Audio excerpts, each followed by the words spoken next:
السلام علیکم ورحمۃ اللہ تعالی وبرکاتہ نحمده ونصلي ونسلم على رسوله الكريم اما بعد فاعوذ باللہ من الشیطان الرجیم بسم اللہ الرحمن الرحیم ان اللہ وملائکته یصلون علی النبی یا ایہا الذین آمنوا صلوا علیہ وسلموا تسلیما اللہم صل علی سیدنا ومولانا محمد معدن الجود والکرم وآلہ الکرام وابنہ الکریم وبارک وسلم صلاة وسلاما علیک یا رسول اللہ صلی اللہ تعالی علیہ وسلم۔ سورہ بقرہ آیت نمبر 90 کی تفسیر ہے۔ اللہ تبارک و تعالی ارشاد فرماتا ہے بئس ما اشتروا به انفسهم ان يكفروا بما انزل الله بغيا ان ينزل الله من فضله على من يشاء من عباده فباءوا بغضب على غضب وللكافرين عذاب مهين۔ انہوں نے اپنی جانوں کا کتنا برا سودا کیا کہ اللہ نے جو نازل فرمایا ہے اس کا انکار کر رہے ہیں، اس حسد کی وجہ سے کہ اللہ اپنے فضل سے اپنے جس بندے پر چاہتا ہے وہی نازل فرماتا ہے، تو یہ لوگ غضب پر غضب کے مستحق ہو گئے اور کافروں کے لیے ذلت کا عذاب ہے۔ یہودیوں نے حضور پاک صلی اللہ علیہ وسلم پر ایمان لانے کی بجائے کفر اختیار کیا، حضور پاک صلی اللہ علیہ وسلم کا انکار کیا، حضور کی تکذیب کی، حضور کو جھٹلایا اور قرآن پاک کو بھی نہیں مانا، اور ایمان کی جگہ کفر خریدا۔ ایمان کی جگہ کفر خریدنا یہ خسارے کا سودا ہے، گھاٹے کا سودا ہے۔ اسی سے ہر آدمی نصیحت حاصل کرے کہ ایمان کی جگہ کفر، نیکیوں کی جگہ گناہ، اطاعت کی جگہ نافرمانی اور رضائے الہی کی جگہ اللہ تبارک و تعالیٰ کے غضب اور ناراضگی کا سودا، یہ بہت ہی خسارے کا سودا ہے، بلکہ سب سے زیادہ گھاٹے کا اور نقصان کا یہ سودا ہے کہ آدمی اچھی چیزوں کو چھوڑ کر بری چیزوں کو اختیار کر لے، نیکیوں کو چھوڑ کر گناہوں کو اپنا لے، معاذ اللہ ایمان کو چھوڑ کر کفر کو اختیار کر لے، تو اس سے بڑا گھاٹے والا اور کون ہو سکتا ہے، نقصان اٹھانے والا اور کون ہو سکتا ہے۔ تو یہودیوں نے بھی یہی کیا تھا، یہودی بھی حضور پاک صلی اللہ علیہ وسلم پر ایمان نہیں لائے، اور انہوں نے یہ بات کہی کہ ہم تو اسی پر ایمان لائیں گے جو ہم پر نازل کیا گیا، یعنی صرف توریت پر ایمان لائیں گے، قرآن پر ایمان نہیں لائیں گے، اور انہوں نے قرآن کا بھی انکار کر دیا اور حضور پاک صلی اللہ علیہ وسلم کی نبوت کا بھی انکار کر دیا۔ تو اس طریقے سے یہ لوگ کافر ہو گئے، اور یہ جو کچھ بھی انہوں نے کیا تھا حسد اور جلن کی وجہ سے کیا تھا۔ ابھی اس کے بارے میں کہتے ہیں، اس سے پہلے بھی میں نے اس کی طرف اشارہ کیا تھا کہ وہ حسد کیا تھا، وہ جلن کس بنیاد پر تھی۔ فرماتے کہ یہودیوں کی خواہش تھی کہ ختم نبوت کا منصب بنی اسرائیل میں سے کسی کو ملتا، کیونکہ یہ تو جان رہے تھے کہ نبی آخر الزمان تشریف لانے والے ہیں، ان کی یہ علامتیں نشانیاں سب معلوم تھا ان کو، وہ آخری نبی ہوں گے، ان کے بعد پھر کوئی نبی نہیں ہوگا، ان پر نبوت کا سلسلہ ختم ہو جائے گا۔ تو یہ یقیناً بہت بڑی بات تھی، یہ بہت بڑا منصب تھا، خاتم النبیین کا منصب۔ تو بنی اسرائیل کی خواہش یہ تھی کہ یہ بنی اسرائیل ہی کو ملتا،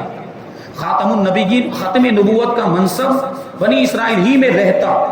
لیکن جب انہوں نے دیکھا کہ وہ منصب سے محروم ہو گئے، یعنی ختم نبوت کا منصب بنی اسرائیل کو نہیں ملا بلکہ بنی اسماعیل کو یہ منصب مل گیا، کیونکہ حضور پاک صلی اللہ علیہ وسلم خاتم النبیین ہیں، اور حضور صلی اللہ علیہ وسلم کس کی اولاد میں سے ہیں؟ حضرت اسماعیل علیہ السلام کی اولاد میں سے ہیں، اور بنی اسرائیل حضرت اسحاق علیہ السلام کی اولاد میں سے، یہ دونوں حضرت ابراہیم علیہ السلام کے شہزادے حضرت اسحاق اور حضرت اسماعیل علیہم السلام۔ تو بنی اسرائیل کا جو سلسلہ ہے وہ حضرت اسحاق علیہ السلام سے جا کر ملتا ہے، حضرت اسحاق علیہ السلام کے بیٹے حضرت یعقوب علیہ السلام، انہی کی اولاد کو بنی اسرائیل کہا جاتا ہے۔ اسرائیل حضرت یعقوب علیہ السلام کا لقب تھا، اور بنی مانے اولاد، یعنی یعقوب کی اولاد۔ تو حضرت یعقوب علیہ السلام کی طرف نسبت کرتے ہوئے یہ اپنے آپ کو بنی اسرائیل کہتے تھے۔ بنی اسرائیل میں بہت سارے انبیاء کرام تشریف لائے تھے، تو ان کی خواہش تھی، ان کی تمنا یہ تھی کہ آخری نبی بھی بنی اسرائیل ہی میں تشریف لائیں، حضرت یعقوب علیہ السلام کی اولاد میں سے ہی ہوں، وہ یہ چاہتے تھے۔ لیکن حضور پاک صلی اللہ علیہ وسلم حضرت اسماعیل علیہ السلام کی اولاد میں تشریف لائے، اور ختم نبوت کا جو منصب ہے وہ بنی اسماعیل کو مل گیا، تو وہ حسد اور جلن کی وجہ سے حضور پر نور صلی اللہ علیہ وسلم اور ان پر نازل ہونے والی اللہ تبارک و تعالیٰ کی کتاب قرآن مجید کے منکر ہو گئے، انکار کر دیا، جبکہ سب جان رہے تھے، ساری علامتیں ساری نشانیاں انہوں نے دیکھی اور یقین بھی ہو گیا تھا کہ یہی نبی آخر الزمان ہے، لیکن حسد اور جلن کی وجہ سے انکار کر دیا، جاننے پہچاننے کے باوجود منکر ہو گئے۔ تو اس سے معلوم ہوا کہ منصب اور مرتبے کی طلب، عہدے کی طلب انسان کے دل میں حسد پیدا ہونے کا ایک سبب ہے، یعنی منصب، عہدہ، پوسٹ کی وجہ سے کبھی کبھی انسان کے دل میں حسد اور جلن پیدا ہو جاتی ہے۔ اور یہ بھی معلوم ہوا کہ حسد ایسا خبیث مرض ہے، ایسی خطرناک بیماری ہے جو انسان کو کفر تک بھی لے جا سکتی ہے۔ یہ بیماری، حسد کی جو بیماری ہے، یہ انسان کو کفر تک بھی لے جا سکتی ہے، کیونکہ یہی تو حسد تھا جس کی بنیاد پر یہودی کافر ہو گئے، حضور کے اور قرآن مجید کے منکر ہو گئے اور ہمیشہ کے لیے جہنمی ہو گئے، کفر پر جن کا خاتمہ ہوا۔ حسد کی تعریف یہ ہے کہ کسی مسلمان بھائی کو ملنے والی نعمت چھن جانے کی آرزو کی جائے، یعنی کسی مسلمان بھائی کے اندر کوئی نعمت دیکھے تو یہ خواہش کرے، یہ تمنا کرے کہ اس سے یہ نعمت چھن جائے، اس کے پاس نہ رہے، وہ اس سے محروم ہو جائے، یہ حسد اور جلن ہوتا ہے۔ لیکن ایک ہے رشک کا مطلب جس کو غبطہ کہا جاتا ہے۔ رشک اور غبطہ کا مطلب یہ ہے کہ کسی مسلمان بھائی کے اندر کوئی نعمت دیکھے تو تمنا یہ کرے کہ اللہ تبارک و تعالیٰ نے اس کو نعمت عطا کی تو یہ نعمت اس کے پاس سلامت رہے، لیکن مجھے بھی مل جائے، یہ اچھی چیز ہے۔ رشک ہو تو رشک اچھی، یہ کوئی بیماری نہیں ہے، کوئی روحانی بیماری نہیں ہے، ایسی تمنا تو کی جا سکتی ہے، اور خاص طور پر اچھی چیزوں کے بارے میں جو فائدہ مند چیزیں ہیں، اور خاص طور پر وہ چیزیں جو دین سے تعلق رکھنے والی ہیں۔ جس سے آپ نے کسی کو دیکھا کہ وہ نمازی ہے، نمازوں کی پابندی کرتا ہے، آپ اس کے تعلق سے یہ تمنا کریں کہ اللہ تبارک و تعالیٰ نے اس کو نمازی بنایا ہے تو مجھے بھی نمازی بنا دے، اللہ تبارک و تعالیٰ نے اس کو روزے کی پابندی کرنے والا بنایا ہے، مجھے بھی روزے کی پابندی کرنے والا بنا دے، اس کو نیک بنایا، اللہ مجھے بھی نیک بنا دے، یہ گناہوں سے بچتا ہے، اللہ تبارک و تعالیٰ مجھے بھی گناہوں سے بچنے کی توفیق عطا فرمائے۔ اور دنیا کی جائز چیزوں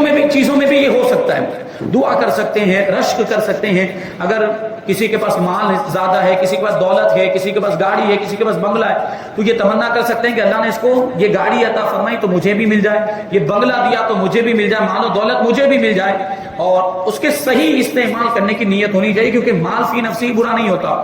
مال فی نفسی اچھا یا برا نہیں ہوتا، اس کا استعمال اچھا یا برا ہوتا ہے۔ مال کا اور دولت کا استعمال اچھا یا برا ہوتا ہے، اگر مال کا آپ صحیح استعمال کریں گے تو یہی مال آپ کے لیے نجات کا ذریعہ بھی بن سکتا ہے، لیکن مال کا غلط استعمال کیا تو وہ آپ کے لیے وبال جان بن جائے گا۔ تو حسد یہ ہے کہ کسی مسلمان کے اندر کوئی نعمت دیکھے تو اس کے چھین جانے کی آرزو کرے، اور ایسی آرزو کی برائی محتاج بیان نہیں کہ یہ ایسی تمنا کرنا کتنی بری ہے، کتنی بری بات ہے، یہ ہر کوئی جانتا ہے۔ حضرت ابو ہریرہ رضی اللہ تعالیٰ عنہ سے روایت ہے، حضور اقدس صلی اللہ علیہ وسلم نے ارشاد فرمایا کہ آدمی کے دل میں ایمان اور حسد جمع نہیں ہو سکتے۔ مطلب کیا ہوا کہ حسد اور جلن کا ایمان سے کوئی لینا دینا نہیں ہے۔ جو پکا مومن ہوگا، جو اپنے ایمان میں پختہ ہوگا، جس کا ایمان مضبوط ہوگا، وہ ہمیشہ حسد سے دور رہے گا، وہ کبھی حسد میں مبتلا نہیں ہوتا۔ اور جو حسد میں مبتلا ہو گیا ہے پھر اس کو اپنے ایمان کی خیر منانی چاہیے کہ اس کے ایمان میں کمزوری آ گئی، اسی وجہ سے اتنے بڑے روحانی مرض میں، روحانی بیماری میں وہ مبتلا ہو گیا ہے، تو فوراً اس بیماری کے علاج کی اس کو کوشش کرنی چاہیے۔ حضرت معاویہ بن حیدہ رضی اللہ تعالیٰ عنہ سے روایت ہے، حضور انور صلی اللہ علیہ وسلم نے ارشاد فرمایا، حسد ایمان کو اس طرح تباہ کر دیتا ہے جیسے صبر، یہ ایک قسم کا انتہائی کڑوا درخت ہے، یہ درخت شہد کو تباہ و برباد کر دیتا ہے، یعنی وہ ایسا کڑوا ہوتا ہے کہ اس کو اگر شہد میں ڈال دیا جائے تو شہد کی مٹھاس ختم ہو جاتی ہے اور شہد بھی کڑوا ہو جاتا ہے۔ سوچیں کہ مثال، مٹھاس بیان کرنے میں ہم شہد کی مثال دیتے کہ نہیں، کہ یہ چیز تو شہد سے بھی زیادہ میٹھی، ایسا ہوتا ہے۔ جیسے آب کوثر کے بارے میں آپ نے سنا ہوگا کہ وہ شہد سے بھی زیادہ میٹھا ہوگا، تو مٹھاس بیان کرنے کے لیے شہد کی مثال دی جاتی ہے، لیکن یہ درخت صبر نام کا درخت ایسا درخت ہے کہ اس کو شہد میں ڈال دیا جائے تو شہد کی بھی مٹھاس ختم ہو جاتی ہے، وہ بھی کڑوا لگنے لگتا ہے۔ تو سوچیں آپ کہ حسد کس طریقے سے ایمان کو تباہ و برباد کرتا ہے، یعنی جس طرح وہ صبر کی وجہ سے شہد کی مٹھاس ختم ہو جاتی ہے، اسی طرح حسد کی وجہ سے ایمان کی حلاوت ختم ہو جاتی ہے۔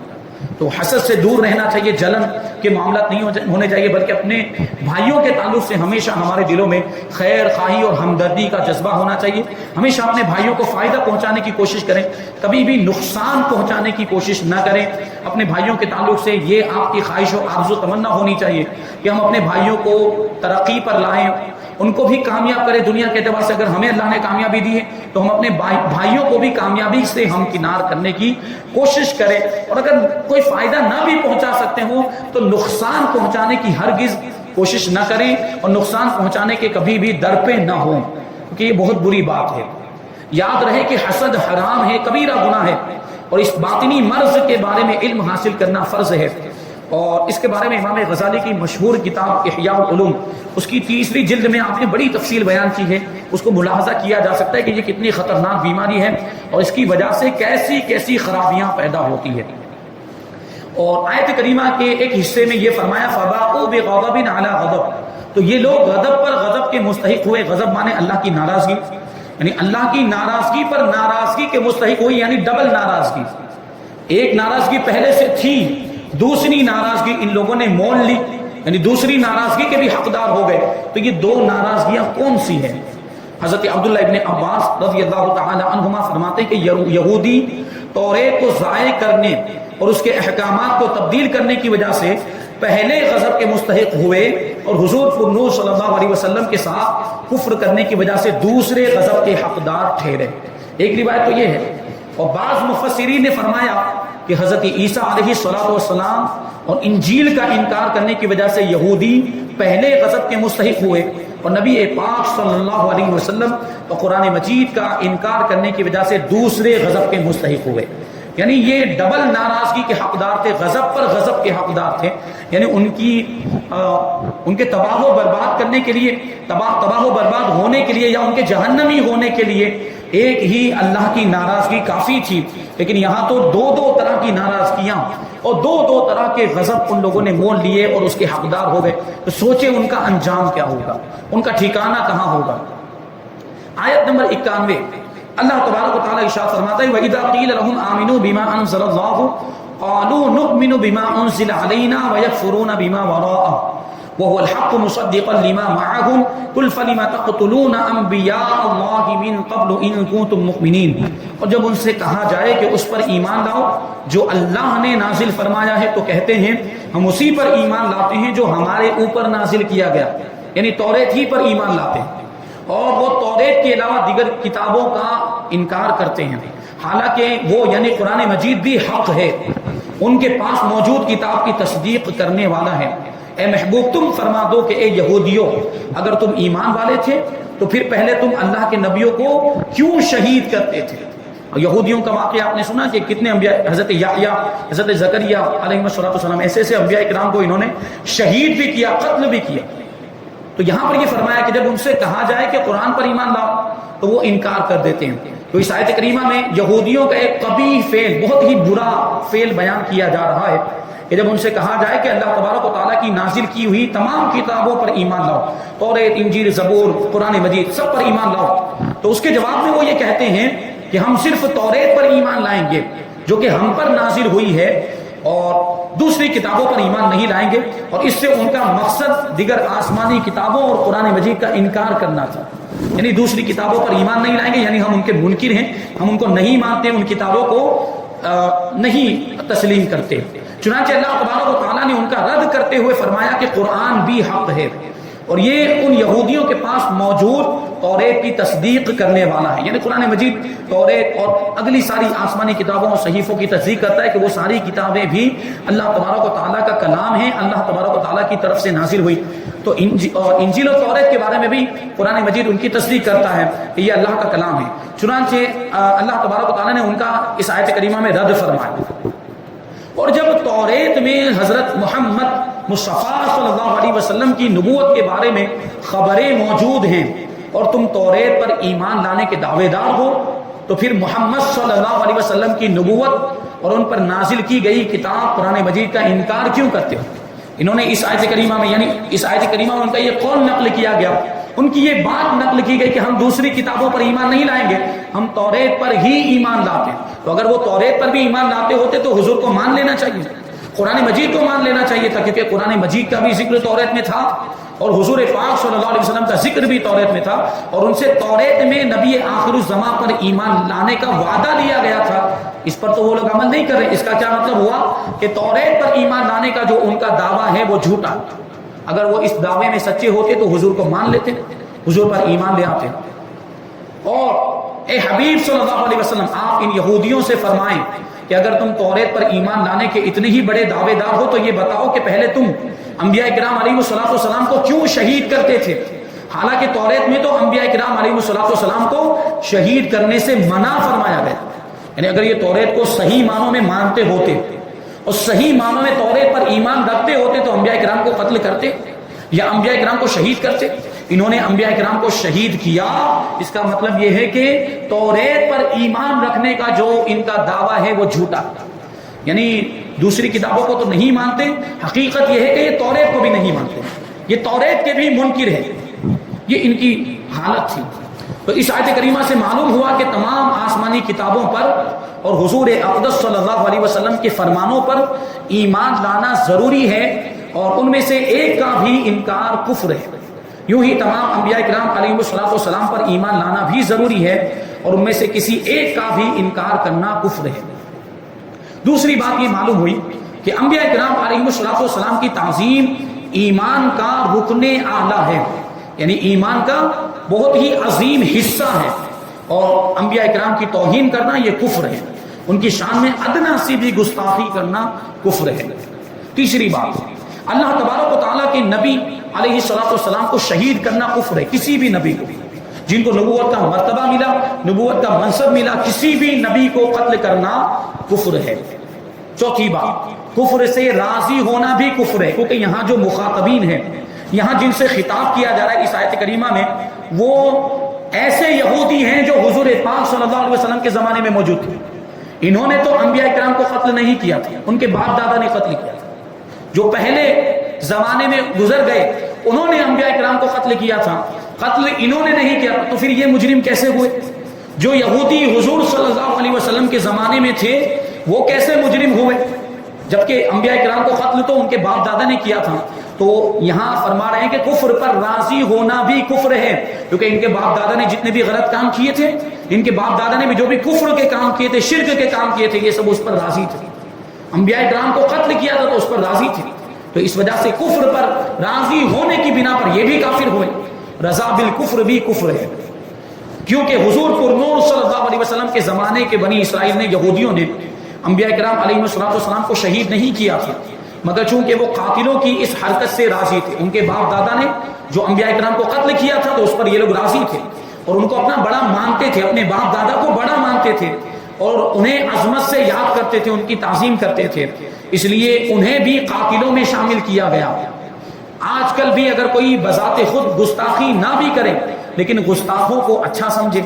انہیں اپنا بڑا مانے، تو وہ انہی میں شامل ہے، اور وہ بھی گستاخ ہی ہے۔ جیسے یہ وہابیوں کا معاملہ ہے کہ آج کل جو موجود زمانے میں موجود، وہ ان کی طرف سے ہمیں اگرچہ کوئی گستاخی دیکھنے کو نہیں مل رہی، لیکن ان کے گرو گھنٹالوں نے، ان کے مولویوں نے، ان کے پیشواؤں نے جو گستاخیاں ان کی کتابوں کے اندر لکھی، اس سے برات کا اظہار بھی تو نہیں کرتے،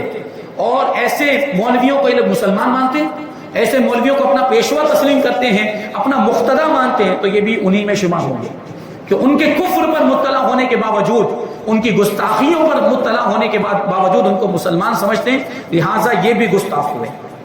حضرت عرس رضی اللہ تعالیٰ عنہ سے روایت ہے کہ حضور پر نور صلی اللہ علیہ وسلم نے ارشاد فرمایا، جب زمین میں گناہ کیا جائے تو جو وہاں موجود ہے مگر اسے برا جانتا ہے، یعنی اس گناہ کو برا جانتا ہے، تو وہ اس کی مثل ہے جو وہاں نہیں ہے، یعنی پھر وہ اس گناہ کرنے والوں میں شمار نہیں ہوگا، اور جو وہاں موجود نہیں ہے مگر اس پر راضی ہے، یعنی اس گناہ پر راضی ہے، وہ اس کی مثل ہے جو وہاں حاضر ہے، یعنی گویا کہ وہ بھی اس گناہ میں شامل ہے۔ جو حضور پاک صلی اللہ علیہ وسلم کے زمانے کے یہودی تھے، وہ اگرچہ جب ان کے باپ دادا نے وہ یہ برے کام کیے ہوں گے اس وقت موجود نہیں تھے، لیکن ان کے برے کاموں پر راضی ہونے کی وجہ سے یہ بھی اس میں شامل ہو گئے،